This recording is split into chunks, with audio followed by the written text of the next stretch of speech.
നമ്മൾ നമ്മുടെ ദുനിയാവിന്റെ നിലനിൽപ്പിന് വേണ്ടി പരിശുദ്ധമായ സൂറത്തുൽ വാഖിഅ പാരായണം ചെയ്യാം. ഇദാ വഖഅത്തിൽ വാഖിഅ ലൈസ ലിവഖഅതിഹാ കാദിബ ഖാഫിളത്തുർ റാഫിഅ ഇദാ റുജ്ജത്തിൽ അർളു റജ്ജാ വബുസ്സത്തിൽ ജിബാലു ബസ്സാ. ഖിയാമത്ത് നാളിന്റെ ഗൗരവങ്ങൾ, നരകത്തിന്റെ ഭയാനകത, സ്വർഗത്തിന്റെ മനോഹരമായ അന്തരീക്ഷങ്ങൾ എല്ലാം വിവരിക്കുന്ന പരിശുദ്ധമായ സൂറത്തുൽ വാഖിഅ പാരായണം ചെയ്യാം. പിന്നെ കഴിയുന്ന ആളുകൾക്ക് രാവിലെ ചൊല്ലിയതുപോലൊരു 100 ഇസ്തിഗ്ഫാർ, അസ്തഗ്ഫിറുല്ലാഹൽ അലീം. അല്ലാഹുവിന്റെ ഹബീബ് 100 കണക്കിന് ഇസ്തിഗ്ഫാർ ദിവസേന ചൊല്ലിയിട്ടില്ലേ? അസ്തഗ്ഫിറുല്ലാഹൽ അലീം. ഒരു 100 സ്വലാത്ത് ചൊല്ലാമല്ലോ. ഇന്ന ഔലൻ നാസി ബി യൗമൽ ഖിയാമ. നാളെ കോടാനക്കോടി ആളുകൾ ഒരുമിച്ച് കൂടുന്ന മഹ്ശറാലോകത്തെ എന്നോട് ഏറ്റവും ബന്ധപ്പെട്ട് കിടക്കുന്നവർ എന്റെ ഇഷ്ടക്കാരാരാണെന്ന് അറിയുമോ എന്ന് പരിശുദ്ധ റസൂലുള്ളാഹി സ്വല്ലല്ലാഹു അലൈഹി വസല്ലമ തങ്ങൾ ചോദിക്കുന്നുണ്ട്. എന്റെ ഇഷ്ടക്കാർ ഒരുപാട് സ്വലാത്ത് ചൊല്ലിയ ആളുകളാണ്. ജീവിതത്തിൽ ഒരു 100 സ്വലാത്ത് പോലും ദിവസം ചൊല്ലാത്ത നമ്മൾ എങ്ങനെയാണ് അല്ലാഹുവിന്റെ ഹബീബിന്റെ മുന്നിലേക്ക് അടുക്കാൻ കഴിയുക? ഒരു 100 സ്വലാത്ത് പോലും ചൊല്ലാൻ കഴിയാത്ത നമ്മൾ എങ്ങനെയാണ് പരിശുദ്ധ ഹബീബിന്റെ സമീപത്തേക്ക് അടുക്കാൻ കഴിയുക? അതുകൊണ്ട് ഒരു 100 സ്വലാത്ത് ചൊല്ലാം. അപ്പോഴേക്കും ഇശാഇന്റെ ബാങ്ക് വിളിക്കാനുള്ള സമയമായി. ഇശാ നിസ്കരിച്ചു, ഹദ്ദാദ് ചൊല്ലി, പിന്നെ നമ്മൾക്ക് സുന്നത്ത് നിസ്കരിച്ചു, ഭക്ഷണം കഴിക്കാം, കിടന്നുറങ്ങാം. 40 വയസ്സ് കഴിഞ്ഞ ആളുകൾ ഇവിടെയുണ്ടെങ്കിൽ വളരെ പേടിക്കേണ്ട ഒരു ഹദീസ് ഞാൻ പറഞ്ഞു തരട്ടെ. 40 വയസ്സ് കഴിഞ്ഞ ആളുകൾക്കൊന്നൊക്കെ പൊക്കെ പൊക്കിക്കൂടെ. ഇനി പെണ്ണൊട്ടിക്കാനൊന്നുമില്ല, വേഗം പൊക്കിക്കൂടെ. കുറെ പെണ്ണുങ്ങൾ കൈ വെക്കൂല, അവർക്ക് 40 വയസ്സിപ്പൊന്നും ആവൂല, കുറച്ച് കഴിയണം.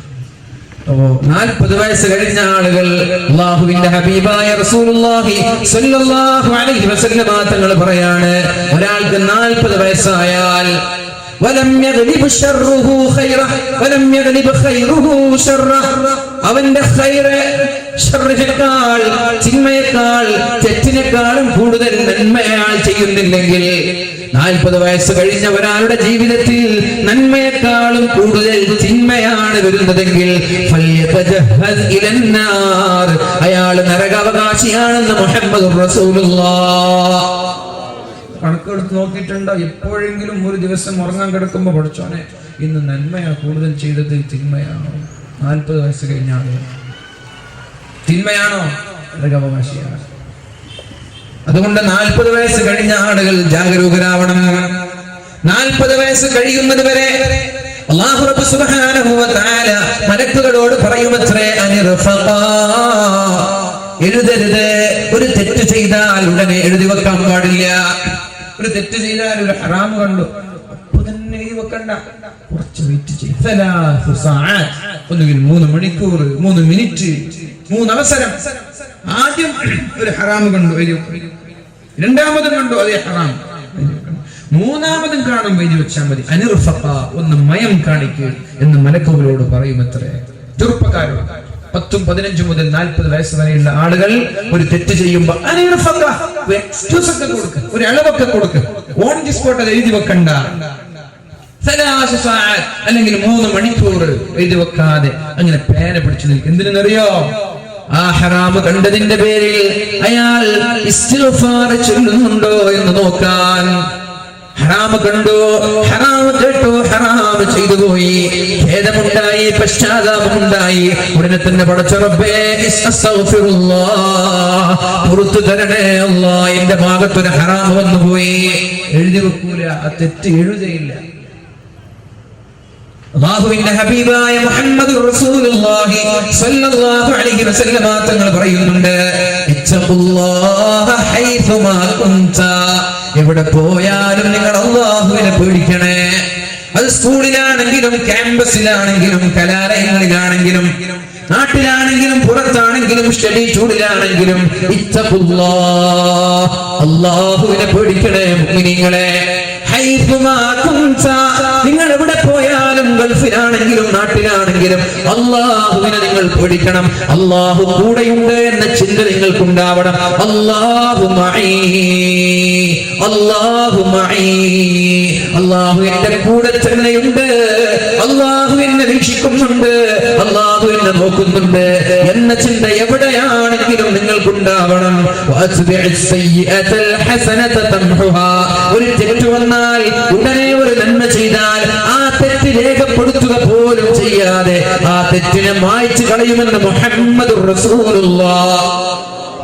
40 വയസ്സ് വരെ, 40 വയസ്സായാൽ നന്മയും തിന്മയും എഴുതി വെക്കുന്ന മാലാഖമാരോട് അള്ളാഹു പറയുമത്രേ, 40 വയസ്സ് കഴിഞ്ഞാൽ പിന്നെ എക്സ്ക്യൂസ് കൊടുക്കണ്ട, പിന്നെ ഇളവ് നൽകണ്ട, എഴുതി വെക്കാൻ പറയുമത്രേ. അതുകൊണ്ട് 40 വയസ്സ് കഴിഞ്ഞാൽ അല്പം ഒന്ന് ശ്രദ്ധ വേണേ, ഒന്ന് ജാഗരൂകരാവണം, ഒന്ന് ശ്രദ്ധിക്കണേ. ഉറങ്ങാൻ കിടക്കുമ്പോ എല്ലാ ദിവസവും ഒരു വിചാരണ നടത്തണം. അല്ലാഹുവേ, ഇന്നെന്റെ നന്മയാണോ തിന്മയാണോ ഇന്ന് ഞാൻ കൂടുതൽ ചെയ്തത്? ഒരു കാൽക്കുലേഷൻ, ഒരു അക്കൗണ്ടിങ്, അല്ലെങ്കിൽ നമ്മൾക്ക് എന്ത് ചെയ്യാം, ഒരു കണക്കെടുപ്പ് നടത്താം. അങ്ങനെ നടത്തി നോക്കുമ്പോൾ തിന്മയാണ് ഞാൻ കൂടുതൽ ചെയ്തത്. ആകെ 8 മണിക്കൂർ 12 മണിക്കൂറാണുള്ളത്. അതിൽ 4-5 മണിക്കൂർ സിനിമയായി, 2-3 മണിക്കൂർ ക്ലബിലായി, ആകെ 5, 10, 15 മിനിറ്റ് നിസ്കാരത്തിന് വേണ്ടി ചെലവഴിച്ചിട്ടുണ്ട്. പഠിച്ചോനെ, ഇന്ന് സിനിമയാണല്ലോ കൂടുതൽ. എങ്കിൽ ഉറങ്ങല്ല. ഉറങ്ങുന്നതിന് മുമ്പേ ആ തിന്മയെ കവച്ചു വെക്കാൻ വേണ്ടി ഒരു 100 ഇസ്തിഗ്ഫാറോ അല്ലെങ്കിൽ തൗബ ചെയ്തിട്ട് കിടന്നുറങ്ങിയാൽ മതി. ഓരോ ദിവസവും നമ്മുടെ തിന്മയാണ് നന്മയേക്കാൾ കൂടുതലുള്ളതെങ്കിൽ നരകത്തിലേക്ക് അയാൾ ഒരുങ്ങട്ടെ എന്ന് മുഹമ്മദുർ റസൂലുള്ളാഹ്. അപ്പൊ ഇതാണ് ഒരു ദിവസത്തെ ചെറിയൊരു ഷെഡ്യൂളാണ് ഞാൻ പറഞ്ഞു തന്നത്. ഹദ്ദാദ് ചൊല്ലിക്കഴിഞ്ഞാൽ വീട്ടിലെത്തി, ഭക്ഷണം കഴിച്ചോ, പിന്നെ TV തുറക്കണ്ട, വേഗം കിടന്നുറങ്ങ്. 9 മണിക്ക് കിടന്നുറങ്ങി, 10 മണിക്ക് കിടന്നുറങ്ങിയാൽ നാളെ സുബഹി ബാങ്കിന്റെ അരമണിക്കൂർ മുമ്പ് നമ്മൾക്ക് വളരെ എളുപ്പത്തിൽ സ്വമേധയാ തന്നെ ഉണരാൻ കഴിയും. ഈ ഒരു ചര്യ, ഈ പറഞ്ഞൊരു ഷെഡ്യൂൾ ഇൻഷാ അല്ലാഹ് നാളെ മുതൽ ഓരോ വീട്ടിലും തുടങ്ങാൻ വേണ്ടി ശ്രമിക്കണം. ഒരാഴ്ച തുടർച്ചയായി ഇത് ചെയ്താൽ ഖിയാമത്ത് നാൾ വരെ, നിങ്ങളുടെ മരണം വരെ നിങ്ങൾക്ക് ഇത് തുടരാൻ കഴിയും. എവിടെയാണെങ്കിലും ഒരു ദിവസം പോലും ഒരു ഓർഡർ തെറ്റാതെ നിങ്ങളുടെ ജീവിതത്തിൽ പകർത്താൻ കഴിയും. 21 ദിവസം മിനിമം നിങ്ങൾ ഇത് ചെയ്തു നോക്ക്. 21 ദിവസം നിങ്ങൾ മിനിമം ഇത് ചെയ്തു നോക്ക്. 21 ദിവസം സുബഹിക്ക് മുമ്പ് 1/2 മണിക്കൂർ മുമ്പ് ഉണരെ, സുബഹിക്ക് മുമ്പുള്ള 2 റക്അത്ത് സുന്നത്ത് നിസ്കരിക്ക്. അല്ലാഹുവിന്റെ ഹബീബ് എന്ത് തിരക്ക് വന്നാലും എന്ത് ബുദ്ധിമുട്ട് വന്നാലും സുബഹിക്ക് മുമ്പുള്ള 2 റക്അത്ത് നിസ്കാരം ഒഴിവാക്കിയിട്ടേ ഇല്ല. സുബഹിക്ക് മുമ്പുള്ള 2 റക്അത്ത്, റക്അത്തുൽ ഫജ്ർ ഖൈറുൽ ലക മിനദ് ദുനിയാ വമാ ഫീഹാ. ദുനിയാവ് മുഴുവനും കിട്ടുന്നതിനേക്കാളും നിനക്ക്, ദുനിയാവ് മുഴുവനും കിട്ടുന്നതിനേക്കാളും നല്ലത് സുബഹി നിസ്കാരത്തിന് മുമ്പുള്ള 2 റക്അത്താണെന്ന് മുഹമ്മദുർ റസൂലുള്ളാഹ് ആയിഷ ബീവി റിപ്പോർട്ട് ചെയ്യുന്ന ഹദീസാണിത്. അതുകൊണ്ട് ഇത് നഷ്ടപ്പെടുത്തരുത്. അല്ലാഹു തൗഫീഖ് ചെയ്യട്ടെ. സുബഹി നിസ്കാരം കഴിഞ്ഞാൽ കിടന്നുറങ്ങാതെ സൂര്യൻ ഉദിക്കുന്നത് വരെ ദിക്ർ ചൊല്ലിയാൽ പരിപൂർണമായ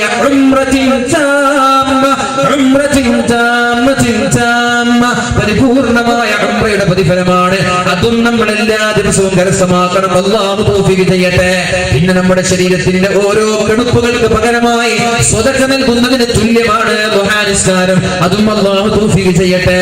ദുഹർ, അസ്ർ, മഗ്രിബ്, ഇശാ വളരെ കൃത്യമായി ജമാഅത്തായി പങ്കെടുക്കാൻ തയ്യാറാവണം. അല്ലാഹു റബ്ബ് സുബ്ഹാനഹു വ തആല നാളെ സ്വർഗ്ഗീയ ലോകത്ത് ഇതേപോലെ ഒരുമിച്ച് കൂടാൻ നമ്മൾക്ക് അവസരം നൽകട്ടെ. ഞാൻ പറഞ്ഞു വന്നത് 4 കാര്യമാണ് അല്ലാഹുവിന്റെ ഹബീബ് പറഞ്ഞത്. മദീനയിലെത്തിയപ്പോ അഫ്ശുസ്സലാം, സലാം പറയണം. വഅത്ഇമുത് തആം, ഭക്ഷണം നൽകണം. വസിലുൽ അർഹാം, കുടുംബ ബന്ധം ചേർക്കണം. വസല്ലൂ ബില്ലൈൽ വന്നാസു നിയാം, ജനങ്ങളെല്ലാവരും ഉറങ്ങിക്കിടക്കുമ്പോ 2 റക്അത്ത് തഹജ്ജുദ് നിസ്കരിക്കണേ. അത് മുഖത്തിന്റെ പ്രഭയാണ്, മുഖത്തിന്റെ പ്രകാശമാണ്. അല്ലാഹു തൗഫീഖ് ചെയ്യട്ടെ. സ്വർഗ്ഗം ആഗ്രഹിക്കുന്ന ആളുകൾ നന്നായി ദാനധർമ്മം ചെയ്യുകയും തഖ്വയിൽ അധിഷ്ഠിതമായി ജീവിക്കുകയും ചെയ്യുന്ന ആളുകൾ, അല്ലാഹുവിന്റെ ദീനിനെ അംഗീകരിക്കുകയും ചെയ്യുന്ന ആളുകൾ, അവർക്ക് സ്വർഗ്ഗത്തിലേക്കുള്ള വഴി അല്ലാഹു എളുപ്പമാക്കുമെന്ന് പരിശുദ്ധ ഖുർആനിൽ അല്ലാഹു നമ്മോട് പഠിപ്പിക്കുന്നുണ്ട്. ഇനി ചില ആളുകൾ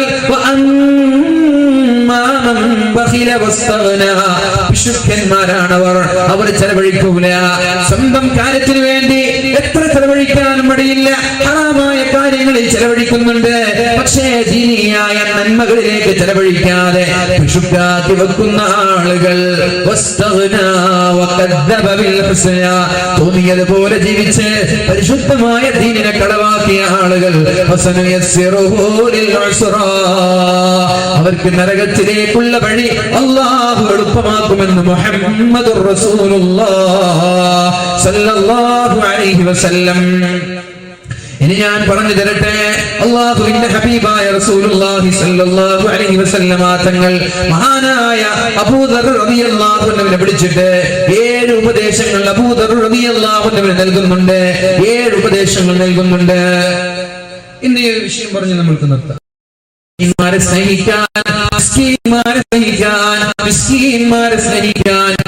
സഹായിക്കാൻ, അവരുടെ കൂടെ നിൽക്കാൻ അല്ലാഹു എന്നോട് കൽപ്പിച്ചിരിക്കുന്നുണ്ട്. അല്ലാഹുവിന്റെ ഹബീബിനോട് 7 ഉപദേശങ്ങളാണ് നൽകിയത്. അതിൽ ഒന്ന് മിസ്കീന്മാരെ സ്നേഹിക്കാനാണ്. അല്ലാഹുവിന്റെ ഹബീബ് ദുആ ചെയ്തിട്ടില്ലേ, അല്ലാഹുമ്മ അഹ്യിനാ മിസ്കീനൻ വഅമിത്നാ മിസ്കീനാ വഹ്ശുർനാ ഫീ സുംറത്തിൽ മസാകീൻ. അല്ലാഹുവേ, നീ എന്നെ മിസ്കീനായി ജീവിപ്പിക്കണേ അല്ലാഹ്, മിസ്കീനായി മരിപ്പിക്കണേ അല്ലാഹ്, മിസ്കീന്മാരുടെ കൂട്ടത്തിൽ നാളെ ഒരുമിച്ച് കൂട്ടണേ അല്ലാഹ്. ഈ ദുആ നമ്മൾ പാടില്ല, ഈ പ്രാർത്ഥന നമ്മൾ ദുആ ചെയ്യരുത്. നിമിത്തങ്ങൾക്ക് ഖാസായ ദുആയാണ്, നിമിത്തങ്ങൾക്ക് പ്രത്യേകമായ പ്രാർത്ഥനയാണ് എന്ന് ആലിമീങ്ങൾ പഠിപ്പിക്കുന്നുണ്ട്. നമ്മൾ അല്ലാഹുവിനെ മിസ്കീനാക്കണേ എന്ന് ദുആ ചെയ്താൽ ഒരുപക്ഷെ നമ്മുടെ ഈമാൻ പോലും നമുക്ക് നഷ്ടപ്പെട്ടു പോകും, പിടിച്ചു നിൽക്കാൻ കഴിയില്ല.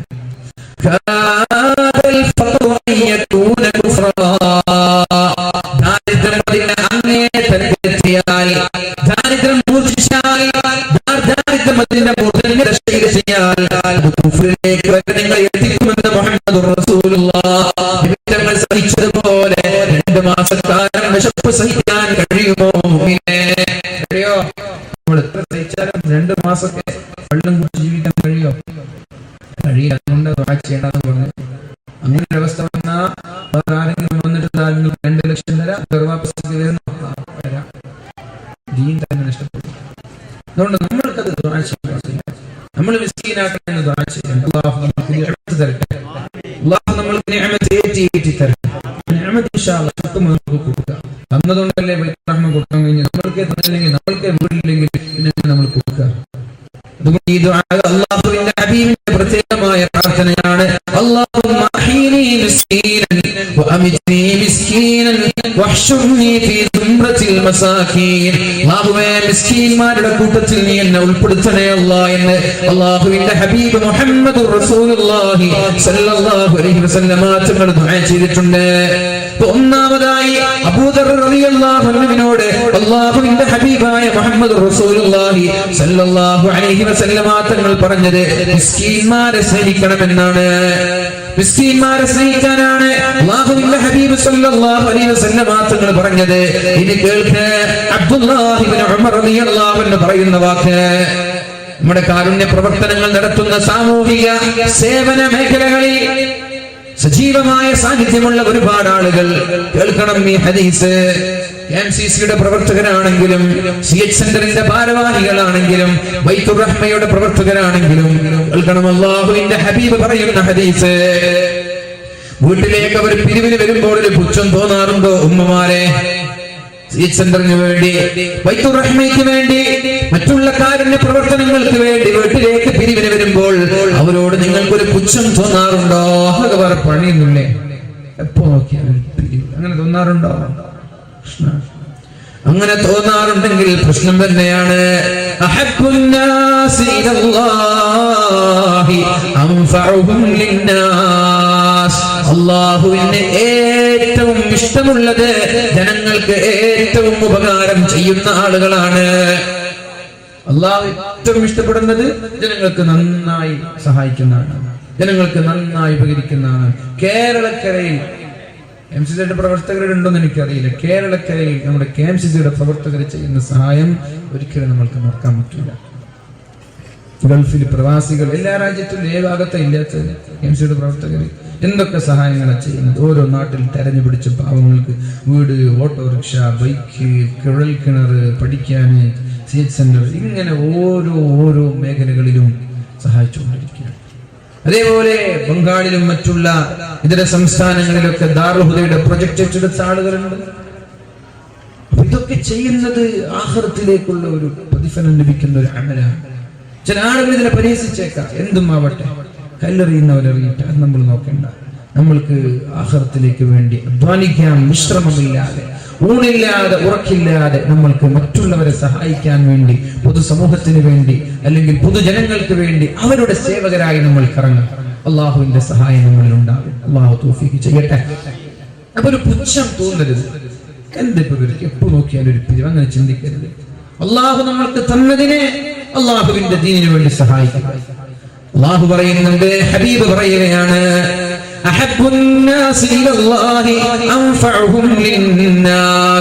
അള്ളാഹു ഏറ്റവും ഇഷ്ടപ്പെടുന്നത് ജനങ്ങൾക്ക് ഏറ്റവും ഉപകാരം ചെയ്യുന്ന ആളുകളെയാണെന്ന് മുഹമ്മദുർ റസൂലുള്ളാഹ്. നമ്മുടെ ഈ നാട്ടിൽ അള്ളാഹുവിന്റെ ഇഷ്ടക്കാരൻ ആരാണ് എന്ന് നിങ്ങൾക്ക് ആരുടെ പേരാണോ ഓർമ്മ വരുന്നത്?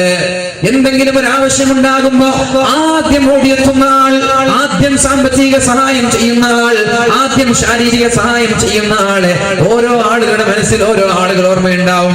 ഓരോ ആളുകൾക്ക് ഓരോ ആളുകളുടെ പേര് ഓർമ്മ ഒന്നില്ലേ? ജനങ്ങൾക്ക് ഏറ്റവും ഉപകാരം ചെയ്യുന്ന ആളെന്ന് ഓർക്കുന്ന പറഞ്ഞാൽ എല്ലാവരും ഏകദേശം ഇരിക്കുന്ന ആളുകളിൽ ഭൂരിഭാഗം ആളുകൾ 1, 2, 3 ആളുകളെ പേരാ ഓർമ്മിക്കുക. ഞാൻ പറയിപ്പിക്കുന്നില്ലേ, മനസ്സിൽ ഓർത്താൽ മതി. അവരെയാണ് പടച്ചോൻ ഏറ്റവും ഇഷ്ടം. അപ്പൊ അവരെ ഇഷ്ടമാണ്. എന്നെ ഇഷ്ടമില്ല എന്ന് പറഞ്ഞ് വിഷമിക്കാനല്ല, നമ്മളും ജനങ്ങളെ സഹായിക്കാൻ ഇറങ്ങണം, പൊതുപ്രവർത്തനങ്ങളിലേക്ക് ഇറങ്ങണം. മതി വീടിന്റെ അകത്തളങ്ങളിൽ ചുരുണ്ടുകൂടിയത്, മതി സോഷ്യൽ മീഡിയകളിൽ അഡിക്റ്റായി ആരെങ്കിലും ഒരു വീഡിയോ ഇടുമ്പോൾ അതിനെ ഷെയർ ചെയ്യാനും അതിന് ഇൻബോക്സിൽ പോയി തെറി വിളിക്കാനും നിൽക്കേണ്ട മീനിങ്ങള്. കളിക്കുന്നവരെ കളിക്കട്ടെ. നിങ്ങൾക്ക് എന്താ പ്രശ്നം? അല്ലേ, നമുക്ക് എന്തെങ്കിലും പ്രശ്നം? നമ്മുടെ ചെറുപ്പക്കാരെ കുറിച്ച് ഈമാൻ, സോഷ്യൽ മീഡിയയിൽ കുറച്ച് ഈമാൻ കൂടുതൽ. സോഷ്യൽ മീഡിയയിൽ മാത്രം പുറത്തങ്ങനെ കാണാറില്ല. വല്ലാത്ത ആവശ്യം. ബാംഗ്ലൂർ പോയപ്പോൾ അവർ പറഞ്ഞു, അവിടെ കുറച്ച് ആളുകളുണ്ട്, ഹനഫികളാണ്, നിസ്കരിക്കലൊന്നുമില്ല, റമദാനിലൊക്കെ പരസ്യമായിട്ട് കള്ളു കുടിക്കും. പക്ഷെ ഇസ്ലാം എന്ന് പറഞ്ഞാല്, അല്ലെങ്കിൽ വേറെ ഇങ്ങനെ ആവശ്യം ഉണ്ടല്ലോ, ദീനി ഭയങ്കര സ്പിരിറ്റാണ്. തല്ലിന് തല്ല്, വെട്ടിന് വെട്ട്, ആ ഒരു രീതിയിലുള്ള കുറച്ച് ആളുകളുണ്ട്. അതെന്ത് ഈമാനാണ്, അതെന്ത് സ്പിരിറ്റാണ്? ഈ സോഷ്യൽ മീഡിയയിലുള്ള സ്പിരിറ്റ് ഒക്കെ നിർത്തുക. അതൊക്കെ നിങ്ങൾക്ക് എന്തെങ്കിലും അത്യാവശ്യത്തിന് വേണ്ടി ഉപയോഗിക്കാം. അല്ലാതെ ആരെങ്കിലും പെണ്ണ് ഡാൻസ് കളിച്ചാൽ നിങ്ങൾ എന്തിനായാലും വിഷമിക്കുന്നു? നിങ്ങൾ എന്തിനാ അതിൽ ഖേദിക്കുന്നത്? കളിക്കുന്നവർ കളിക്കട്ടെ. നമ്മൾക്ക് നന്മ പ്രചരിപ്പിക്കാം. അവർക്കും വീട്ടുകാരും അവർക്കും കുടുംബക്കാരില്ലേ, അവർക്ക് വേണ്ടെങ്കിൽ പിന്നെ നമ്മൾക്ക് എന്താ? പെറ്റ ഉമ്മമാർക്ക്, പെറ്റ തള്ളയ്ക്ക് വേണ്ടെങ്കിൽ പിന്നെ നമ്മൾക്ക് എന്ത്? നമ്മൾ എന്തിനാണ് അവരുടെ ഇങ്ങനെ സോഷ്യൽ മീഡിയയിൽ പൊതുജനങ്ങൾ കാണുന്ന രീതിയിൽ? വൃത്തികെട്ട സംസ്കാരമാണത്. നമ്മെ കരിവാരിത്തേക്കുകയാണ് നമ്മൾ സ്വയം. അതുകൊണ്ട് അങ്ങനെയുള്ള വിഷയങ്ങളിൽ ഇടപെടരുത്. അങ്ങനെ ചില നിങ്ങൾ ആലോചിച്ച് നോക്കി, എത്ര ദിവസമാണ് നമ്മുടെ ഹാദിയ എന്ന് പറയുന്ന പെൺകുട്ടി ആ വീട്ടു തടങ്കലിൽ ഫാസിസ്റ്റ് ശക്തികളുടെ പീഡനമേറ്റത്? ഏതെങ്കിലും ഒരു ഫെമിനിസ്റ്റ് തിരിഞ്ഞു നോക്കിയിട്ടുണ്ടോ? ഏതെങ്കിലും ഒരു ചാനൽ, ഏതെങ്കിലും വലിയ സ്വാതന്ത്ര്യത്തിന് വേണ്ടി വാദിക്കുന്ന ഏതെങ്കിലും രാഷ്ട്രീയ പ്രവർത്തകർ, അത് ഏത് യൂത്ത് ആണെങ്കിലും ശരി, നോക്കിയിട്ടുണ്ടോ? ഇല്ല. പക്ഷേ ചട്ടമിട്ട പ്രശ്നം വന്നപ്പോൾ ഉമ്മച്ചി കുട്ടികളെ സഹായിക്കാത്ത ആളുകളാണ്. ഇടപെടേണ്ട. നമുക്ക് കാര്യക്ഷമമായി ചില വർക്കുകൾ നമ്മുടെ നാട്ടിൽ അവർക്ക് അതിനുള്ള അവയർനെസ് ക്ലാസുകൾ നൽകുക എന്നല്ലാതെ സോഷ്യൽ മീഡിയയിൽ കിടന്ന് കുറച്ചിട്ടൊരു കാര്യമില്ല. അത് കൂടുതൽ വഷളാകാൻ കാരണമാകും. ചെയ്യരുത്.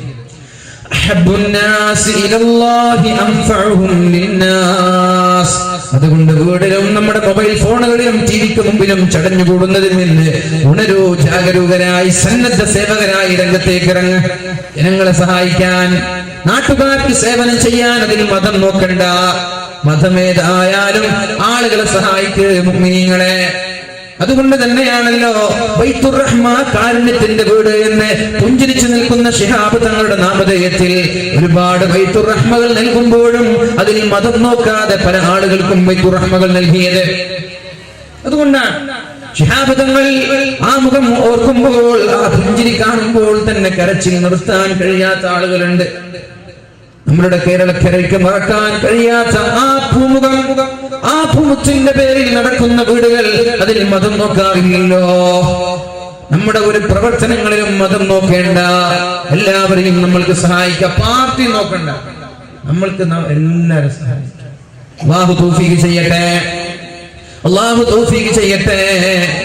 ഇൻഷാ അല്ലാഹ് ആളുകളുടെ സർട്ടിഫിക്കറ്റിന് കാത്തു നിൽക്കാതെ വിശ്വാസ സേവനം ചെയ്യുകയാണെങ്കിൽ ജനങ്ങൾക്കിടയിൽ താമസിയാതെ അംഗീകാരം നമ്മൾക്ക് ലഭിച്ചുകൊണ്ടേയിരിക്കും. കുറയ്ക്കുന്നവർ കുറയ്ക്കട്ടെ.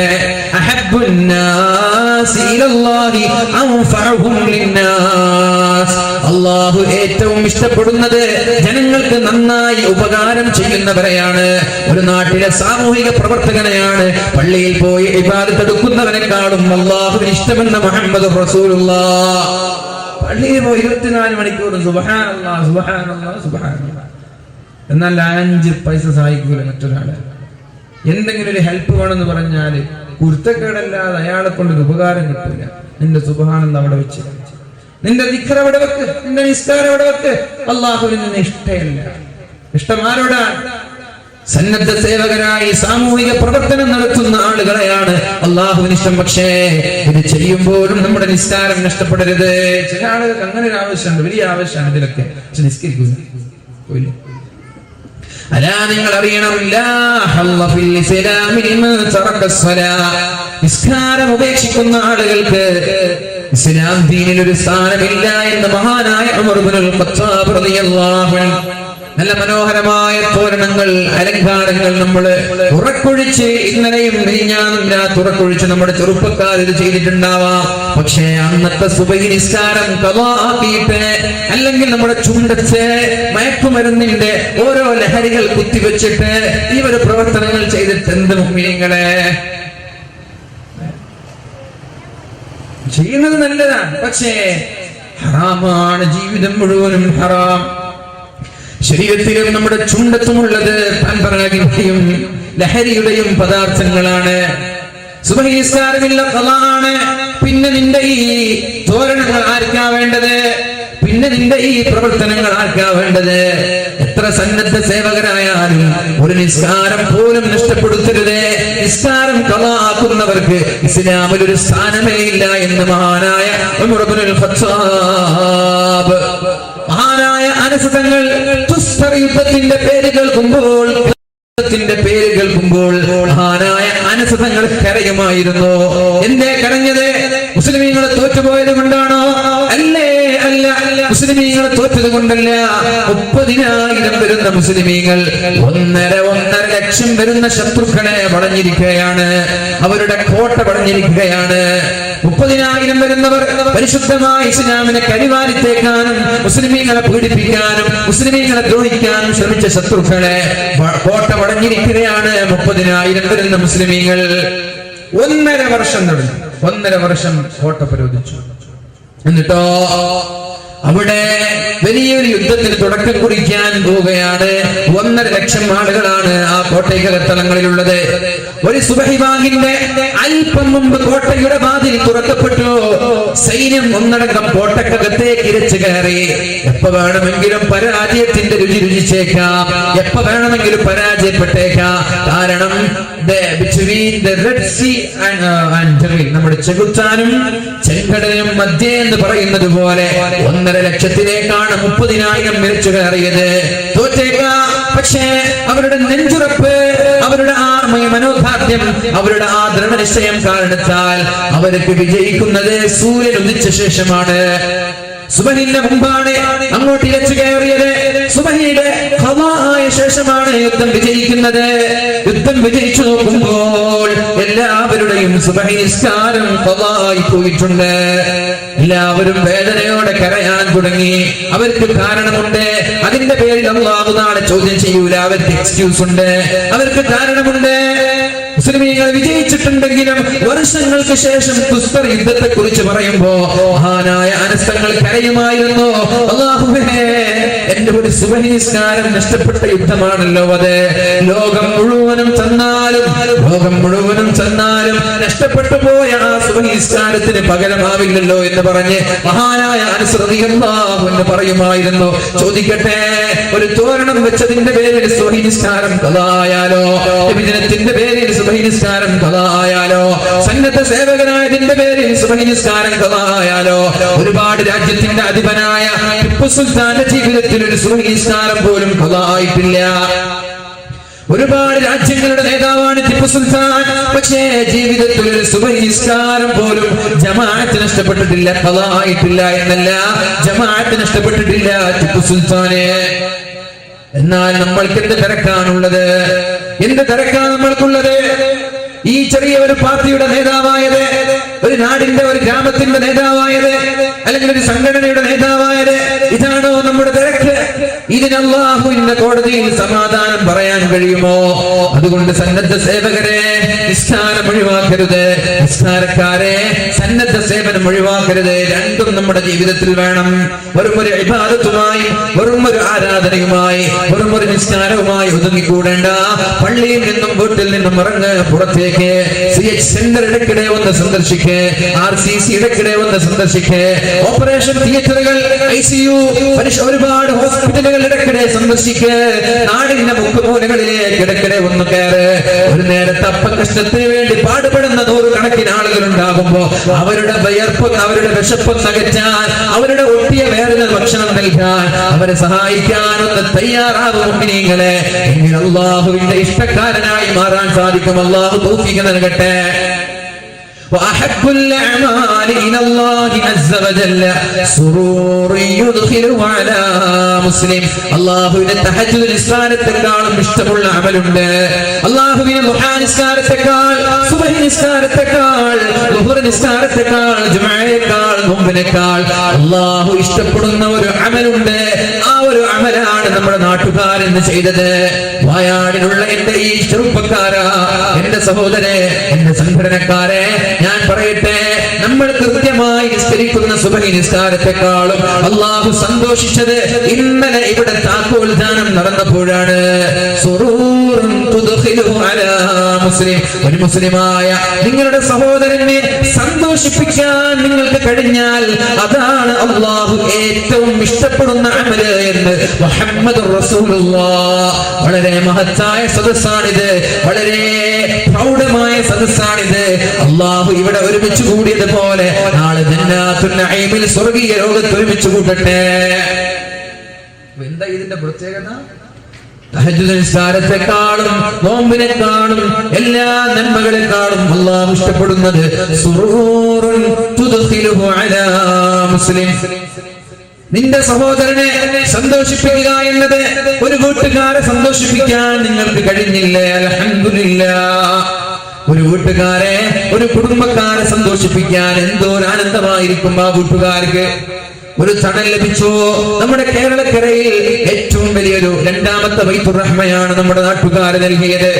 അൽഹംദുലില്ലാഹ്. അല്ലാഹുവേ, നീ സ്വീകരിക്കണേ അല്ലാഹ്. ഒരുപക്ഷേ വീട് വെക്കാൻ സഹായിച്ചവർക്ക് വീടുണ്ടായിക്കൊള്ളണമെന്നില്ല, അല്ലേ? ഈ വീട് വെക്കാൻ സഹായിച്ച ആളുകൾക്ക് വീടുണ്ടായിക്കൊള്ളണമെന്നില്ല. എനിക്ക് വീടില്ലെങ്കിലും, എനിക്ക് വീടില്ലെങ്കിലും അവർക്ക് വീട് കിട്ടട്ടെ. ഇതിന്റെ സംഘാടകരിൽ എത്ര പേർക്ക് സ്വന്തമായി വീടില്ല? ഇതിന് സാമ്പത്തികമായി, ശാരീരികമായി സഹായിച്ച ആളുകളിൽ എത്ര പേർക്ക് സ്വന്തമായിട്ട് വീടില്ല? എനിക്ക് വീടില്ലെങ്കിലും എന്റെ സഹോദരിക്ക് വീട് കിട്ടട്ടെ. സുറൂറുൻ യുദ്ഖിലുഹു അലാ മുസ്ലിം. ഒരു നിന്റെ സഹോദരനെ നീ സന്തോഷിപ്പിക്കാനാണ് എല്ലാ അമലുകളെക്കാളും അല്ലാഹു ഇഷ്ടപ്പെടുന്നത് എന്ന് മുഹമ്മദുർ റസൂലുള്ളാഹ്. അല്ലെങ്കിലോ ഔ യൻശിഫു അൻഹു ഖുർബാ, നിന്റെ സഹോദരന്റെ ഒരു പ്രയാസം മാറ്റി കൊടുക്കാനാണ് അല്ലാഹുവിന് മറ്റുള്ള അമലുകളെക്കാൾ ഇഷ്ടമുള്ളത്. ഔ യഖ്ളി അൻഹു ദൈനാ, അല്ലെങ്കിൽ കടക്കാരന്റെ കടം കൊടുത്തു വിട്ടനാണ്. വലിയ കടബാധ്യതകൾ കാരണം പ്രയാസപ്പെടുമ്പോ, നാട്ടിൽ നിന്ന് പുറത്തിറങ്ങാൻ കഴിയാതെ കഷ്ടപ്പെടുമ്പോ കടബാധ്യതയാണ്, ഗൾഫിലേക്ക് പോകാൻ കഴിയില്ല, ചിരിക്കല്ല കൈ പൊട്ടിച്ചിരിക്കല്ല, അവരെ താങ്ങി നിർത്ത് നിങ്ങളുടെ കൈകൾ കൊണ്ട്. അവരെ പതുക്കെ പതുക്കെ ഒന്ന് ഉയർത്ത് അവരുടെ കടങ്ങൾ കൊടുത്തു വിട്ടാൻ സഹായിക്ക്. എന്നിട്ട് അവരെ റീകവർ ചെയ്ത് ആ പഴയകാല പ്രതാപത്തിലേക്ക് എത്താൻ സഹായിക്കുന്നത് അല്ലാഹുവിന് ഇഷ്ടമുള്ള അമലാണെന്ന് മുഹമ്മദുർ റസൂലുള്ളാഹ്. എന്നിട്ട് അല്ലാഹുവിന്റെ ഹബീബ് പറയാണ്, വലഅൻ അംശി മഅ ഖില്ലി ഫീ ഹാജ വലഅൻ അംശി മഅ ഖില്ലി ഫീ ഹാജ അഹബ്ബു ഇലയ്യ മിൻ അഅ്തഖിഫ ഫീ ഹാദൽ മസ്ജിദി. എന്റെ മദീന പള്ളിയിൽ ഒരു മാസക്കാലം ഇരിക്കുന്നതിനേക്കാളും എനിക്കിഷ്ടം ഒരു പാവപ്പെട്ടവനെ സഹായിക്കലാണ്, ഒരു ആവശ്യമുള്ളവന്റെ കൂടെ ഒരു മാസം നടക്കലാണ് എന്ന്. ഒരു മാസക്കാലം മദീന പള്ളിയിൽ ഇരിക്കുന്നതിനേക്കാളും ഞാൻ ഇഷ്ടപ്പെടുന്നത് ഒരു ആവശ്യമുള്ളവന്റെ, ഒരു പ്രയാസമുള്ളവന്റെ കൂടെ നടക്കലാണ് എന്ന് മുഹമ്മദുർ റസൂലുള്ളാഹി സ്വല്ലല്ലാഹു അലൈഹി വസല്ലം. വർഷങ്ങളിൽ ഉംറ ചെയ്യലല്ല, വർഷങ്ങളിൽ ഹജ്ജ് ചെയ്യലല്ല, അല്ലാഹുവിന് ഇഷ്ടം അങ്ങനെ വർഷത്തിൽ ഹജ്ജ് ചെയ്യുന്ന കാശ് കൊണ്ട്, ഉംറ ചെയ്യുന്ന കാശ് കൊണ്ട് വീടില്ലാത്തവർക്ക് വീട് വെച്ച് കൊടുക്കേ, കിണറില്ലാത്തവർക്ക് കിണർ നൽകേ, രോഗികൾക്ക് ചികിത്സിക്കാൻ ആ തുക ഉപയോഗിക്കേ. എന്റെ പ്രിയപ്പെട്ട സഹോദരിമാരെ, വർഷങ്ങളിൽ ഉംറ പോകുന്നത് വലിയ കാര്യമാണെന്ന് വിചാരിക്കണ്ട, ഹജ്ജ് ചെയ്യുന്നതും വലിയ കാര്യമാണെന്ന് വിചാരിക്കണ്ട. ആ തുക കൊണ്ട് ഉംറ ചെയ്യാത്ത ആളുകൾക്ക് ഉംറ ചെയ്യാൻ അവസരം നൽകുക, ഹജ്ജ് ചെയ്യാത്ത ആളുകൾക്ക് ഹജ്ജ് ചെയ്യാൻ അവസരം നൽകുക, അല്ലെങ്കിൽ നിങ്ങളുടെ കുടുംബത്തിലെ പട്ടിണി പാവങ്ങൾക്ക് നൽകുക, കടം കൊണ്ട് പ്രയാസപ്പെടുന്നവർക്ക് നൽകുക. അതാണ് എല്ലാ വർഷവും ഉംറയ്ക്ക് പോകുന്നതിനേക്കാൾ അല്ലാഹുവിന് ഇഷ്ടം. നബി തങ്ങളാണ് പറയുന്നത്, മദീന പള്ളിയിൽ ഒരു മാസം ഇരിക്കുന്നതും ഒരു കടക്കാരൻ അല്ലെങ്കിൽ എന്തെങ്കിലും ഒരു ആവശ്യമുള്ള ഒരാൾ നടക്കുമ്പോ അയാളുടെ കൂടെ നടന്നിട്ട് അല്ലെങ്കിൽ ഒരു ബൈത്തുർ റഹ്മയ്ക്ക് വേണ്ടി നമ്മുടെ വീട്ടിലേക്ക് പിരിവിന് വരലാണ്. മദീന പള്ളിയിൽ ഒരു മാസക്കാലം ഇരിക്കുന്നതിനേക്കാളും അല്ലാഹുവിന് ഇഷ്ടമെന്ന് മുഹമ്മദുർ റസൂലുള്ളാഹ്. നിങ്ങൾ പുച്ഛത്തോടെ കണ്ടില്ലേ ഒരു ബൈത്തുർ റഹ്മ, നിങ്ങളൊരു പിരിവ് നിനക്ക് തോന്നാറുണ്ടോ? ആ തോന്നുന്ന ആളുകൾ കേൾക്കണം, ആ പിരിവിന് വന്നില്ലേ ഒരു വീടെടുക്കാൻ അല്ലെങ്കിൽ ഒരു മറ്റെന്തെങ്കിലും ഒരു സഹായത്തിന്, ആ നടന്നത് ഉംറ ചെയ്ത് മസ്ജിദുൻ നബവിയിൽ പോയി ഇരിക്കുന്നതിനേക്കാളും അല്ലാഹു ഇഷ്ടമാണ്. അല്ലാഹു റബ്ബ് സുബ്ഹാനഹു വ തആല നമ്മുടെ പ്രവർത്തനങ്ങൾ സ്വീകരിക്കുമാറാവട്ടെ. ഇൻഷാ അല്ലാഹ് 17-ാം തീയതി ഞായറാഴ്ച രാവിലെ നമ്മുടെ സ്ത്രീകൾക്ക് ബൈത്തുർ റഹ്മ കാണാനുള്ള അവസരം, അതേപോലെ ഫാത്തിമ വഫിയയുടെ ക്ലാസ് ഉണ്ടായിരിക്കുന്നതാണ്. അപ്പൊ ഫാത്തിമ വഫിയ ഇൻഷാ അല്ലാഹ് സ്ത്രീകൾക്ക് പ്രത്യേകമായി ക്ലാസ് എടുക്കും. അതിനുള്ള സംവിധാനങ്ങൾ സംഘാടകർക്കും അന്ന് ബൈത്തുർ റഹ്മ കാണാനും. എന്തെങ്കിലും കയ്യിൽ പിടിച്ചു പോയാൽ മതിയേ, ബൈത്തുർ റഹ്മ കാണാൻ പോകുമ്പോഴേ എന്തെങ്കിലും ഫ്രൂട്ട്സോ അല്ലെങ്കിൽ എന്തെങ്കിലും കയ്യിലൊരു തുകയോ കൊടുത്തിട്ട് അവിടെ കൊടുത്തിട്ട് വരാം, അത് നല്ലത്. അല്ലാഹു തൗഫീഖ് ചെയ്യട്ടെ. ഇനിയിപ്പോ കൊടുക്കേണ്ടി വരുന്നിട്ട് പോവാതിരിക്കല്ലേ. ഉസ്താദ് അങ്ങനെ പറഞ്ഞു, കൊടുക്കാതെ അങ്ങനെ പോവാ, തൽക്കാലം പോയില്ലെങ്കിൽ കുഴപ്പമില്ല, നിങ്ങളൊന്നും കൊടുത്തില്ലെങ്കിലും വേണ്ടില്ല, പോയിട്ട് കണ്ട് ഒന്ന് ആശ്വസിച്ച് സന്തോഷിച്ച് കഴിയുന്ന ആളുകളുണ്ടെങ്കിൽ കൊടുത്തു. പൈസ കൊടുക്കണ്ട, ഫ്രൂട്ട്സ് ഉണ്ടാക്കൂടെ, പൈസ കൊടുക്കണ്ട, പൈസ കൊടുക്കലില്ല. പൈസ ഞാനൊരു പറഞ്ഞ സംഘാടകർ പറഞ്ഞല്ലേ, ഞാൻ എൻ്റെ അഭിപ്രായം പറഞ്ഞ. അപ്പൊ ഇൻഷാ അല്ലാഹ് അവിടെ കൊടുക്കുന്ന സിസ്റ്റം അവിടെ ഇല്ല, എന്നാലും ഒരു വീട്ടിലേക്ക് പോകുമ്പോൾ കുറച്ച് ബാക്ടീരിയ കുറച്ച് ഫ്രൂട്ട്സ് ഒക്കെ കൊണ്ടുപോകില്ലേ, ഭക്ഷണം നൽകിയത് സ്വർഗത്തിലേക്കുള്ള വഴി എന്ന് പറഞ്ഞിട്ടില്ലേ. അപ്പൊ ഇൻഷാ അല്ലാഹ് നിങ്ങളെ കഴിയുന്ന നല്ലൊരു ഓഫർ ഗിഫ്റ്റ് ഒക്കെ കൊണ്ടുപോകാൻ നമുക്ക് അല്ലാഹു തൗഫീഖ് ചെയ്യട്ടെ. വലഅൻ അംശി മഅ ഖില്ലി ഫീ ഹാജ അഹബ്ബു ഇലയ്യ മിൻ അഅ്തഖിഫ ഫീ ഹാദൽ മസ്ജിദ് യഅനി മസ്ജിദുൽ മദീന ശഹറൻ. അല്ലാഹു ഈ ചെയ്ത പ്രവർത്തനങ്ങളൊക്കെ നാളെ സ്വർഗത്തിലേക്ക് എളുപ്പമാകാൻ, നമ്മുടെ വഴി എളുപ്പമാകാനുള്ള ഒരു വഴിയാണ്. അല്ലാഹു റബ്ബ് സുബ്ഹാനഹു വ തആല സ്വീകരിക്കട്ടെ. പറഞ്ഞു വരുന്ന വിഷയം 7 കാര്യങ്ങൾ മഹാനായ അബൂദർ റളിയല്ലാഹു അൻഹുവിനോട് അല്ലാഹുവിന്റെ ഹബീബ് പറഞ്ഞു. അതിലൊന്നാണ് നമ്മൾ ഇതുവരെ ചർച്ച ചെയ്ത് ഞാൻ നിർത്താൻ പോവാണ്. അമറനി ബിഹുബ്ബിൽ മസാകീനി വദ്ദുനുബി മിൻഹും. കേൾക്കണം, ഞാൻ ചുരുക്കാൻ പോകണം, വിശദീകരിക്കില്ല, എഴുന്നേൽക്കൂല. അമറനി ബിഹുബ്ബിൽ മസാകീൻ, മിസ്കീന്മാരെ സ്നേഹിക്കാൻ എന്നോട് പറഞ്ഞു. മിസ്കീന്മാരുടെ കൂടെ നിൽക്കണം നിങ്ങൾ. വിധവയായ ആളുകളെ സഹായിക്കുന്നത് അല്ലാഹുവിന്റെ മാർഗത്തിൽ യുദ്ധം ചെയ്യുന്നതിന് സമാനമാണ്. കൽ മുജാഹിദി ഫീ സബീലില്ലാഹ് അസ്സായി അലൽ അർമില. വിധവകളെ സഹായിക്കുന്നത് അള്ളാഹുവിന്റെ മാർഗത്തിൽ യുദ്ധം ചെയ്യുന്നതിന് സമാനമാണ്. മിസ്കീന്മാരെ സഹായിക്കുന്നത് അള്ളാഹുവിന്റെ ഇഷ്ടക്കാരാവാനുള്ള കാരണക്കാരാകും. അതേപോലെ മിസ്കീന്മാരുടെ കൂടെ നിൽക്ക്, അവരെ സ്നേഹിക്ക്, അവരെ സഹായിക്ക്. രണ്ടാമതായി പറഞ്ഞത് കേൾക്കണം എന്റെ സഹോദരങ്ങളെ,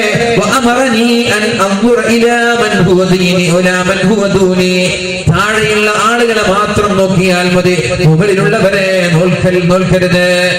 താഴെയുള്ള ആള് നോക്കുക. അപ്പുറത്തുള്ള വീട്, യാ അല്ലാഹ് എത്ര വലിയ വീടാണത്, എനിക്കൊന്നൊരു വീട് കെട്ടാൻ കഴിയുന്നില്ലല്ലോ. നിന്റെ ജീവിതത്തിൽ മരണം വരെ സമാധാനം ഉണ്ടാവില്ല. 2 നിലയുള്ള വീട് 4000 സ്ക്വയർ ഫീറ്റ്, യാ അല്ലാഹ് എന്റെ വീട് 1000 സ്ക്വയർ ഫീറ്റ്. അത് നീ നോക്കിയാൽ നിന്റെ ജീവിതത്തിൽ മരണം വരെ നിനക്ക് സമാധാനം ഉണ്ടാവൂല. 1000 സ്ക്വയർ ഫീറ്റ് ഉള്ള വീട് നിനക്ക് കിട്ടുമ്പോ താഴെ ഓടിട്ട വീടൊന്ന് നോക്ക് സഹോദര, അല്ലെങ്കിൽ ഓലമേഞ്ഞ വീടുകളൊന്ന് നോക്കൂ സഹോദര. ചാർപ്പായകൾ കൊണ്ട് മഴ വന്നാൽ അകത്തേക്ക് വെള്ളമൊലിക്കുന്ന ശക്തമായ ചൂടുള്ള പകലുകളിൽ അകത്തേക്ക് ചൂട് കിടക്കുന്ന അള്ളാഹുവിന്റെ ഹബീബിന്റെ വീടൊക്കെ അങ്ങനെയായിരുന്നില്ലേ? മഴ വന്നാൽ ചോരുന്ന, അകത്തേക്ക് ചൂട് കിടക്കുന്ന, ഒന്ന് ചാടിയാൽ റൂഫിലേക്ക് കൈതട്ടുന്ന വീടായിരുന്നു. 2 പേർക്ക് കത്തിച്ചുറങ്ങാനുള്ള സ്ഥലമില്ല.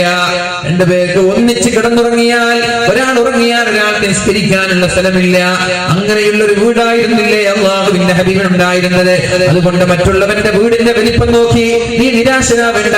താഴെ നോക്ക്, വീടുകൾ തന്നെയിൽ കിടന്നുറങ്ങുന്നവനെ നോക്ക്, ക്വാർട്ടേഴ്സിൽ താമസിക്കുന്നവനെ നോക്ക്, വാടക വീട്ടിൽ താമസിക്കുന്നവനെ നോക്ക്, അതേപോലെ ലീസിലിരിക്കുന്ന ആളുകൾ, ഇങ്ങനെയൊക്കെ താഴേക്കിടയിലുള്ള ആളുകൾ നോക്കുമ്പോ അൽഹംദുലില്ലാഹ്, നീ എത്ര വലിയ നിഅമത്താണ് റബ്ബേ എനിക്ക് തന്നത്. മാസാമാസങ്ങളിൽ വാടക കൊടുക്കേണ്ടതില്ലല്ലോ, മഴ വന്നാൽ അകത്തേക്ക് വെള്ളം വരുന്നില്ലല്ലോ. നിന്റെ വീട്ടിലുള്ളത് ഇന്നോവയാണെങ്കിൽ നീ ബെഞ്ച് നോക്കി വിഷമിക്കണ്ട. താഴെ നോക്കൊരു സ്വിഫ്റ്റുകാരന്, എനിക്ക് കിട്ടില്ലേ? നിന്റെ വീട്ടിലൊരു സ്വിഫ്റ്റ് ആണെങ്കിൽ നീ നോക്ക്, അപ്പുറത്തുള്ള ആൾട്ടോ 800കാരന്, അല്ലെങ്കിൽ ഒരു ഓട്ടോറിക്ഷക്കാരന്, അല്ലെങ്കിൽ ഒരു ബൈക്കുകാരന്, അല്ലെങ്കിൽ ഒന്നുമില്ലാത്തവന്. നമ്മൾ നേരെ ഓപ്പോസിറ്റാ. അവിടെ ഫോർച്യൂണർ എത്തി, കിട്ടരുത്, എനിക്കും ഫോർച്യൂണറുമാണ്, അത് കിട്ടുന്നത് വരെ ടെൻഷനാണ്. 30 ലക്ഷത്തിന്റെ വാച്ച് ധരിച്ചവരാണ് എന്നോട് പറഞ്ഞത്, എനിക്കിപ്പോ സ്വസ്ഥതയില്ല, എനിക്ക് സമാധാനമില്ല. കാരണം 1 മാസം മുമ്പ് എന്നെ കാണാൻ ഒരു വ്യവസായി വന്നപ്പോ അയാളുടെ കയ്യിലുണ്ടായിരുന്ന വാച്ചിന്റെ വില 70 ലക്ഷമാണ്. അത് കണ്ടത് മുതൽ എനിക്ക് അങ്ങനെ ഒരു വാച്ചിനോട് പൂതി തോന്നി. എനിക്ക് സമാധാനമില്ല. അതേ ഒരു വാക്കിനോട് പറഞ്ഞ എനിക്ക് സമാധാനമില്ല. മുകളിലേക്ക് നോക്കി, എന്റെ വാച്ചാണ് നോക്കിയാൽ മതിയായിരുന്നു, വേഗം സമാധാനം കിട്ടുമായിരുന്നു. നോക്കിയില്ലായിരുന്നു. മുകളിലേക്ക് നോക്കുന്തോറും നമ്മുടെ സമാധാനം നഷ്ടപ്പെടുകയാണ്. താഴേക്ക് നോക്കണേ, മുകളിലേക്ക് നോക്കരുത്. നീ നോക്കരുത്. എന്റെ മുകളിലുള്ളവരെ നോക്കാൻ പാടില്ല. അൽഹംദുലില്ലാഹ്, ഒരു കാർ എനിക്ക് കിട്ടിയല്ലോ. കാറില്ലാത്ത ആളുകളില്ലേ? എത്ര നിഅമത്താണ് അല്ലാഹു തന്നത്. ഇനി കാറില്ല, നടക്കാൻ കഴിയാത്ത ആളുകളുണ്ട്, വീൽചെയറിൽ പോകുന്ന ആളുകളുണ്ട്, കിടന്ന കിടപ്പിൽ ട്യൂബിലൂടെ ഭക്ഷണം കഴിക്കുന്നവരുണ്ട്, ട്യൂബിലൂടെ മൂത്രമൊഴിക്കുന്നവരുണ്ട്. അൽഹംദുലില്ലാഹ്, നടക്കാൻ അല്ലാഹു എനിക്ക് കഴിവ് തന്നില്ലേ? എനിക്ക് എന്റെ റബ്ബ് ആരോഗ്യം തന്നില്ലേ? അവിടെയും നീ താഴേക്ക് നോക്ക്. നിനക്ക് ചെവി വേദനയാണോ, മുട്ടുവേദനയാണോ, നടുവേദനയാണോ, നീ അതിന്റെ പേര് പറഞ്ഞ് എപ്പോഴും പരാതിപ്പെടല്ല. ഇടയ്ക്കിടെ CH സെന്റർ സന്ദർശിക്ക്. അവിടെയുണ്ട് നിലവിളിക്കുന്ന ഒരുപാട് ആളുകൾ, തലമുണ്ടനം ചെയ്തവർ, കാല് മുറിച്ചവര്, കൈ മുറിച്ചവര്, കീമിയോ ചെയ്യുന്നവരെ, കരഞ്ഞുകൊണ്ടിരിക്കുന്നവരെ, വേദന നിയന്ത്രിക്കാൻ കഴിയാത്ത ആളുകൾ, ഈ രീതിയിൽ പ്രയാസങ്ങൾ അനുഭവിക്കുന്ന ആളുകളെ ഇടയ്ക്കിടെ ഹോസ്പിറ്റലിൽ പോയി കാണുമ്പോ, ഉമ്മമാരെ, നിങ്ങളുടെ ചെവി വേദനയ്ക്ക് പ്രസക്തിയില്ല, നിങ്ങളുടെ മുട്ടുവേദനയ്ക്ക് പ്രസക്തിയില്ല, നിങ്ങളുടെ കാലുവേദനയ്ക്ക് പ്രസക്തിയില്ല. അൽഹംദുലില്ലാഹ്, എത്ര നിഅമത്താണ് നീ തന്നത്. ട്യൂബിലൂടെ ഭക്ഷണം കഴിക്കേണ്ട ഒരു ഗതി എനിക്കില്ലല്ലോ. ഹോസ്പിറ്റലിൽ കിടന്ന് വർഷങ്ങളായി ചികിത്സിക്കേണ്ട ഒരു ഗതി എനിക്കില്ലല്ലോ. അല്പം നടുവേദനയുണ്ട്, കുഴപ്പമില്ല, അൽഹംദുലില്ലാഹ്. അതുകൊണ്ട് ഉമ്മമാരെ, ഇടയ്ക്കിടെ ഹോസ്പിറ്റലുകളിൽ സന്ദർശിക്കണം. അല്ലാഹു നമ്മൾക്ക് നൽകിയ നിഅമത്ത് തിരിച്ചറിയാൻ കണ്ണുനീര് വരാതെ പുറത്തിറങ്ങാൻ കഴിയില്ല. തിരുവനന്തപുരത്തുള്ള RCCയിൽ ചെന്നാൽ കണ്ണുനീർ തുള്ളികൾ നമ്മുടെ കണ്ണിലൂടെ, നമ്മുടെ മുഖത്തിലൂടെ ഇറ്റു വീഴാതെ പുറത്തു വരാൻ നമ്മൾക്ക് കഴിയില്ല. അതുകൊണ്ടെന്നും താഴേക്കടയിലേക്ക് നോക്കുന്ന ആളുകൾക്ക് മരണം വരെ ജീവിതത്തിൽ സമാധാനമുണ്ടാകും. മൂന്നാമതായി പറഞ്ഞത് കുടുംബബന്ധം ചേർക്കാൻ, എപ്പോഴും കുടുംബബന്ധം ചേർത്ത് ആരോടും പിണക്കമില്ലാതെ, ആരോടും ചൊടിയില്ലാതെ, ഇങ്ങോട്ട് മിണ്ടിയില്ലെങ്കിലും അങ്ങോട്ട് മിണ്ടാം, ഇങ്ങോട്ട് ബന്ധമില്ലെങ്കിലും അങ്ങോട്ട് ബന്ധം വെക്കാം. ഇങ്ങോട്ട് ശത്രുത കാണിച്ചവരോട് അങ്ങോട്ട് നന്മ കാണിക്കണം. തിന്മ ചെയ്യുന്ന ആളുകൾക്ക് നന്മയാണ് പ്രത്യുപകാരമായി നൽകേണ്ടത്. തിന്മ ചെയ്യുന്ന ആളുകൾ, ഇങ്ങോട്ട് പിണങ്ങുന്ന ആളുകൾ, ഇങ്ങോട്ട് മോശമായി പെരുമാറുന്ന ആളുകൾ, അവർക്ക് അതേപോലെ അതേ നാണയത്തിലല്ല തിരിച്ചടിക്കേണ്ടത്. അവരെ നന്മ കൊണ്ട് പ്രതിരോധിക്കാൻ പരിശുദ്ധ ഖുർആൻ ഒരുപാട് തവണ പറയുന്നുണ്ട്. പരിശുദ്ധ ഹബീബിന്റെ ജീവിതത്തിൽ ഇതുണ്ടായിട്ടുണ്ട്. ആയിരക്കണക്കിന് ആളുകൾ ഇസ്ലാമിലേക്ക് കടന്നു വന്നത് നിമിത്തങ്ങളെ വധിക്കാൻ വന്നവർ, നിമിത്തങ്ങളെ വെട്ടാൻ വന്നവർ, നിമിത്തങ്ങളെ വാളെടുത്ത് ഭീഷണിപ്പെടുത്തിയവർ, വിഷത്തിൽ മുക്കിയ കടാലുകൾ കൊണ്ട് അള്ളാഹുവിന്റെ ഹബീബിനെ കുതന്ത്രത്തിലൂടെ വധിക്കാൻ വന്നവർ, പാറക്കല്ലുകൾ അള്ളാഹുവിന്റെ ഹബീബിന്റെ തലയിലിടാൻ ശ്രമിച്ചവര്, വിഷത്തിൽ ഇറച്ചിയിലേക്ക് വിഷം മുക്കി ഹബീബിനെ വധിക്കാൻ ശ്രമിച്ചവര്, എല്ലാവർക്കും അള്ളാഹുവിന്റെ ഹബീബ് അതിനേക്കാളും നല്ലൊരു സ്വഭാവം തിരിച്ചു നൽകിയപ്പോ എത്ര പെട്ടെന്നാണ് അവർ ഇസ്ലാമിന്റെ തീരത്തേക്ക് കടന്നു വന്നത്. വെട്ടിയവനെ തിരിച്ചു വെട്ടാനല്ല, വെട്ടിയവനെ തിരിച്ചു വെട്ടാനല്ല, പാടത്തും പറമ്പത്തും കൊടുക്കാനല്ല, എല്ലാവരോടും മാന്യമായി നല്ല രീതിയിൽ നല്ല സംസ്കാരത്തോടെ ഇങ്ങോട്ട് ശത്രുത കാണിച്ചവനോട് അങ്ങോട്ട് സ്നേഹം നൽകാനും സമ്മാനം നൽകാനും അള്ളാഹുവിന്റെ ഹബീബ് സ്വല്ലല്ലാഹു അലൈഹി വസല്ലമ തങ്ങൾ പഠിപ്പിക്കുകയാണ്. കുടുംബക്കാരോട് പിണങ്ങരുത്. അഞ്ചാമതായി പറഞ്ഞത് ഒരാളുടെ മുമ്പിലും വ്യക്തി ചെയ്യരുത്, യാചിക്കരുത്. എത്ര പ്രയാസം വന്നാലും എത്ര ദുരിതം വന്നാലും യാചിച്ചു നടക്കരുത്. കാരണം അള്ളാഹുവിനോട് ചോദിച്ചാൽ യാചനയ്ക്ക് പോവാതെ തന്നെ അതിനുള്ള പരിഹാരം നിനക്ക് അള്ളാഹു നൽകും. അള്ളാഹുവിന്റെ ഹബീബ് പറയുന്നുണ്ട്, നിങ്ങൾക്ക് എന്ത് ആവശ്യമുണ്ടായാലും നിങ്ങൾ അള്ളാഹുവിനോട് ചോദിക്കണേ. ഏതുവരെ നിങ്ങൾ നടന്നു പോകുമ്പോ നിങ്ങളുടെ ചെരുപ്പിന്റെ വാറ് പൊട്ടിയാൽ വരെ ആദ്യം ചോദിക്കേണ്ടത് അള്ളാഹുവിനോടാണ്.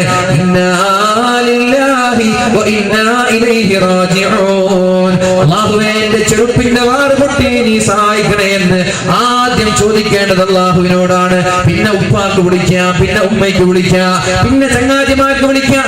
ആദ്യം ചങ്ങാതിമാർക്ക് അത് വേണ്ട, ആദ്യം അള്ളാഹുവിനോട് ചോദിക്കേ.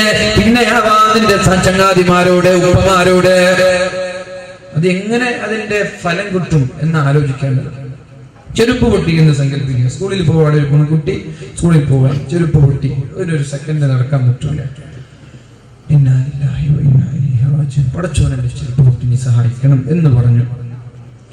എന്നിട്ട് ഫോൺ എടുത്ത് ഉപ്പാക്ക് വിളിച്ചു. ഉപ്പ ഫോൺ എടുക്കും, സെക്കൻഡുകൾ കൊണ്ട് ഒപ്പെടുത്തു. നേരെ മറിച്ച് ഫസ്റ്റ് ഓർമ്മ വന്നത് ഉപ്പാനെയാണ്. വേഗം ഫോൺ എടുത്തു. ഉപ്പ ബില്ലടിച്ച് 5 ബില്ലായി, 6 ബില്ലടിച്ച് ഉപ്പ് എടുക്കുന്നില്ല. പിന്നെ ഉമ്മാക്ക് വിളിച്ചു, ഉമ്മ എടുക്കുന്നില്ല. അവരെന്തോ ഫോൺ വെച്ച് പുറത്തു പോയതാണ്, ഓർമ്മയില്ല. ആകെ പിന്നെ ജ്യേഷ്ഠൻ എടുക്കുന്നില്ല. ഇതെന്തുകൊണ്ട്? ആദ്യം അങ്ങോട്ട് ചിന്തിച്ചാൽ ഇതായിരിക്കും അവസ്ഥ. ആദ്യം റബ്ബിലേക്ക് ബലമേൽപ്പിച്ചാൽ, ആദ്യം അള്ളാഹുവിനെ ഏൽപ്പിച്ച് പിന്നെ വിളിച്ച് അതിനുള്ള സഹായം അള്ളാഹു എത്തിക്കും. അള്ളാഹു നേരിട്ട് ഇറങ്ങി വന്നിട്ട് ചെരുപ്പ് നടന്നിട്ട് പോകുന്നില്ല. അതിനുള്ള സംവിധാനം അള്ളാഹു ഉണ്ടാക്കിത്തരും. അത് ഏതെങ്കിലും ഒരു രീതിയിൽ അള്ളാഹു സംവിധാനം ഉണ്ടാക്കിത്തരും. അല്ലെങ്കിൽ നീ അള്ളാഹു പടച്ചോനെ സഹായിക്കണമെന്ന് പറഞ്ഞ് കൈവെക്കുമ്പോഴേക്കും അത് വണ്ടിയിൽ ഇങ്ങനെ പോകുന്നുണ്ട്. ആരെ ജ്യേഷ്ഠൻ എവിടെ പോകുന്നത്? ടൗണിൽ പോവാൻ. അപ്പൊ പെങ്ങളെവിടെ ചെരുപ്പം പൊട്ടി നിൽക്കാം, വണ്ടിയിൽ കയറ്റി ചെരുപ്പം വെച്ചു. അതാണ് അള്ളാഹു ഏതെങ്കിലും ഒരു വഴിയിലൂടെ നിനക്ക് സഹായം എത്തിക്കും. അതുകൊണ്ട് നിങ്ങൾക്ക് എന്ത് ആവശ്യമുണ്ടായാലും നിങ്ങൾ അള്ളാഹുവിനോട് ചോദിക്കണം. ഏതുവരെ? നിങ്ങളെ ചെരുപ്പിന്റെ വാറ് പൊട്ടിപ്പോയാൽ അതുവരെ നിങ്ങൾ അള്ളാഹുവിനോട് ചോദിക്കണമെന്ന് മുഹമ്മദ് റസൂലുള്ളാഹ്. ആദ്യം അള്ളാഹുവിനോട് ചോദിക്കാം. അള്ളാഹു അതിനൊരു പരിഹാരം നിങ്ങൾക്ക് ഉണ്ടാക്കി തരുക തന്നെ ചെയ്യും. ആദ്യം മനുഷ്യന്മാരെ കുറിച്ച് ഓർക്കരുത്, ആദ്യം മറ്റുള്ള സംഘടനകളെ കുറിച്ച് ഓർക്കരുത്. ആദ്യം ഓർക്കേണ്ടത് അള്ളാഹുവിനെയാണ്. പിന്നെ പറഞ്ഞത് തല പോയാലും സത്യം മാത്രമേ പറയാൻ പാടുള്ളൂ. തല പോയാലും ഒരുപക്ഷേ സത്യം പറഞ്ഞാൽ സ്ഥാനം നഷ്ടപ്പെട്ടേക്കാം, സത്യം പറഞ്ഞാൽ ജോലി പോയേക്കാം, സത്യം പറഞ്ഞാൽ തല തന്നെ വെട്ടിയേക്കാം. പ്രശ്നമല്ല, എത്ര കൈപ്പേറിയതാണെങ്കിലും സത്യം മാത്രമേ പറയാൻ പാടുള്ളൂ എന്ന് എന്റെ ഹബീബനോട് പഠിപ്പിച്ചു എന്ന് മഹാനായ അബൂദർ റളിയല്ലാഹു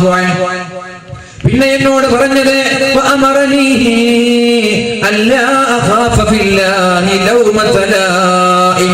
ദീനിന്റെ വിഷയം പറയുമ്പോ അല്ലാഹുവിന്റെ കാര്യങ്ങളിൽ ഒരാളെയും പേടിക്കേണ്ടതില്ല. എവിടെ വെച്ച് നെഞ്ചുറപ്പോടെ നെഞ്ചു വിരിച്ച് ദീനിന്റെ കാര്യങ്ങൾ പറയാനുള്ള തന്റെ ഇടമുണ്ടാവണം. ഒരു പള്ളിയുടെ കമ്മിറ്റി ഭാരവാഹികൾ, ഒരു സംഘടനയുടെ, ഒരു പാർട്ടിയുടെ ഉത്തരവാദപ്പെട്ട സ്ഥാനങ്ങളിൽ നിൽക്കുന്ന ആളുകൾ സത്യം തുറന്നു പറയാൻ, ദീനിയായ കാര്യങ്ങൾ, തെറ്റല്ലാത്ത നന്മയുള്ള കാര്യങ്ങൾ ആരുടെ മുമ്പിലും പറയാനുള്ള ധൈര്യം കാണണം.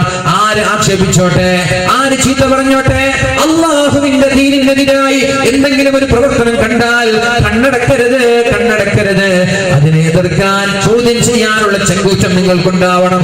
ദീനിന്റെ കോട്ടം തെറ്റുന്ന ഒരു വിഷയം അവിടെ ഉണ്ടായാൽ, ദീനിനെതിരായ ഒരു സംഭവം ഉണ്ടായാൽ, ദീന് പറയാത്തൊരു വിഷയമുണ്ടായാൽ ഉടനെ തന്നെ അല്ലാഹുവിന്റെ വിഷയമാണല്ലോ ഇത് എന്ന് പറഞ്ഞ് ഒരാളെയും പേടിക്കാതെ തുറന്ന് സംസാരിക്കാനുള്ള ആർജവം നമ്മൾക്കുണ്ടാവണം. അവസാനമായി ഏഴാമതായി എന്നോട് പറഞ്ഞത് എന്നോട് എന്റെ ഹബീബ് പറഞ്ഞു, അൻ ഉക്സിറ മിൻ ഖൗലി ലാ ഹൗല വലാ ഖുവത ഇല്ലാ ബില്ലാഹ്, ലാ ഹൗല വലാ ഖുവത ഇല്ലാ ബില്ലാഹ്, ലാ ഹൗല വലാ ഖുവത ഇല്ലാ ബില്ലാഹ്, ലാ ഹൗല വലാ ഖുവത ഇല്ലാ ബില്ലാഹ്. എണ്ണമില്ല, 100 എന്ന കണക്കില്ല, 200 എന്ന കണക്കില്ല. എത്ര കണ്ട് വർദ്ധിപ്പിക്കാൻ കഴിയുമോ, എത്ര കണ്ട് വർദ്ധിപ്പിക്കാൻ കഴിയുമോ, എത്ര കണ്ട് കൂടുതൽ ചെല്ലാൻ കഴിയുമോ, അതിനനുസരിച്ച് ലാ ഹൗല വലാ ഖുവത ഇല്ലാ ബില്ലാഹ് എന്ന് എപ്പോഴും ചൊല്ലിക്കൊണ്ടിരിക്കണേ. ഒഴിവുള്ള സമയങ്ങളിൽ, മിണ്ടാതിരിക്കുന്ന സമയങ്ങളിൽ, ഫ്രീ സമയങ്ങളിൽ, ലേശർ സമയങ്ങളിലൊക്കെ ഈ ഒരു ദിക്ർ ചെല്ലാൻ സമയം കണ്ടെത്തണം. കാരണം ഇത് അർശിന്റെ ഖജനാവിൽപ്പെട്ട ഖജനാവാണ്. അർശിന്റെ ഭാഗങ്ങളിലുള്ള, അർശിന്റെ താഴെയുള്ള ഖജനാവിൽപ്പെട്ട അമൂല്യമായ ഒരു സ്വത്താണ് ലാ ഹൗല വലാ ഖുവത ഇല്ലാ ബില്ലാഹ്. ഇത് ചെല്ലുന്ന ആളുകളുടെ സമ്പാദ്യങ്ങളിൽ വർധനവുണ്ടാകും. ഇത് ചെല്ലുന്ന ആളുകളുടെ സമ്പത്തിൽ ബർക്കത്തുണ്ടാകും. ഇത് വർദ്ധിപ്പിക്കുന്ന ആളുകൾക്ക് അല്ലാഹു യഥേഷ്ടം സമ്പത്ത് നൽകുമെന്നൊക്കെ മഹാന്മാരായ സ്വഹാബാക്കളുടെ ചരിത്രത്തിലൂടെ നമ്മൾക്ക് കാണാം. ഹബീബിന്റെ ഹദീസിന്റെ അടിസ്ഥാനത്തിൽ നമ്മൾക്ക് കാണാം. അതുകൊണ്ട് എന്റെ ശബ്ദം ശ്രവിക്കുന്ന സഹോദരിമാരോട്, സഹോദരന്മാരോട് ലാ ഹൗല വലാ ഖുവത ഇല്ലാ ബില്ലാഹ് എന്ന് ഓരോ സമയവും ചൊല്ലിക്കൊണ്ടേയിരിക്കുക. ഫ്രീ സമയങ്ങളിൽ ഡ്രൈവ് ചെയ്യുമ്പോ, നടക്കുമ്പോ, ഇരിക്കുമ്പോ, വീട്ടിൽ പാചകം ചെയ്യുമ്പോ, അടിച്ചു മാറുമ്പോ, വെറുതെ മിണ്ടാടിരിക്കുമ്പോ, ബസ്സിലിരിക്കുമ്പോ, കാറിലിരിക്കുമ്പോ ലാ ഹൗല വലാ ഖുവത ഇല്ലാ ബില്ലാഹ്, ലാ ഹൗല വലാ ഖുവത ഇല്ലാ ബില്ലാഹ്. ശക്തി, കഴിവ് ഇത് അല്ലാഹുവിന് മാത്രമേ ഉള്ളൂ, ഞങ്ങൾക്കല്ല എന്നർത്ഥമുള്ള ഈ ഒരു ദിക്ർ നിരന്തരമായി ചെല്ലുന്ന ആളുകൾക്ക് അല്ലാഹു സമ്പാദ്യത്തിൽ ബർക്കത്ത് നൽകുമെന്നും അഭിവൃദ്ധി നൽകുമെന്നും മുഹമ്മദ് റസൂലുള്ളാഹി സ്വല്ലല്ലാഹു അലൈഹി വസല്ലം. ഞാൻ നിർത്താണ്. ഒന്നും കൂടി ഈ 7 കാര്യങ്ങൾ ആവർത്തിച്ച് ഞാൻ നിർത്താൻ പോവുകയാണ്. ഹദീസ് ഒന്നും കൂടി ആവർത്തിക്കുകയാണ്. ശ്രദ്ധിക്കണം, ജീവിതത്തിൽ പകർത്താനുള്ളതാണ്.